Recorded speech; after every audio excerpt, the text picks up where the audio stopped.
God's faithfulness. What advantage, then, is there in being a Jew, or what value is there in circumcision? Much in every way.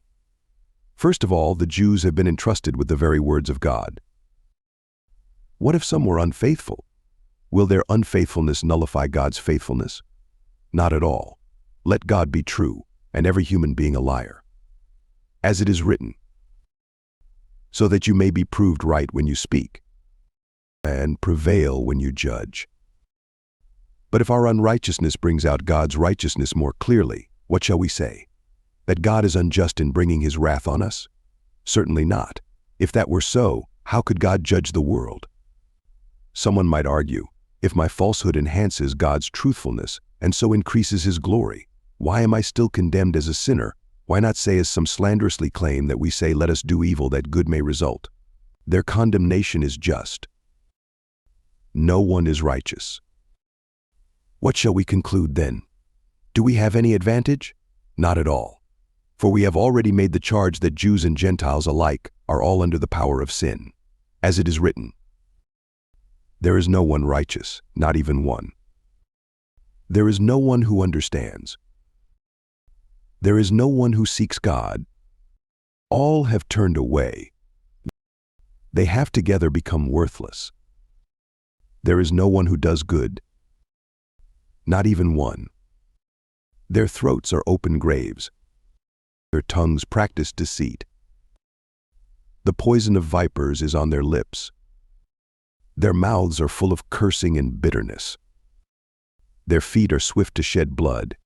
Ruin and misery mark their ways, and the way of peace they do not know. There is no fear of God before their eyes. Now we know that whatever the law says, it says to those who are under the law, so that every mouth may be silenced and the whole world held accountable to God. Therefore no one will be declared righteous in God's sight by the works of the law. Rather, through the law we become conscious of our sin. Righteousness through faith.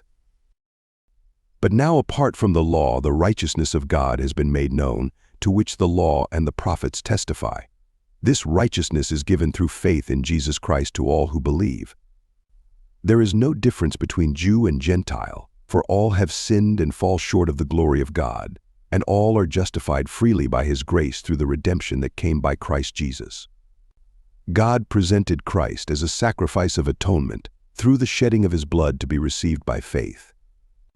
He did this to demonstrate his righteousness, because in his forbearance he had left the sins committed beforehand unpunished. He did it to demonstrate his righteousness at the present time, so as to be just and the one who justifies those who have faith in Jesus. Where then is boasting? It is excluded. Because of what law? The law that requires works? No, because of the law that requires faith. For we maintain that a person is justified by faith apart from the works of the law. Or is God the God of Jews only? Is he not the God of Gentiles too? Yes, of Gentiles too, since there is only one God, who will justify the circumcised by faith and the uncircumcised through that same faith. Do we, then, nullify the law by this faith? Not at all. Rather, we uphold the law.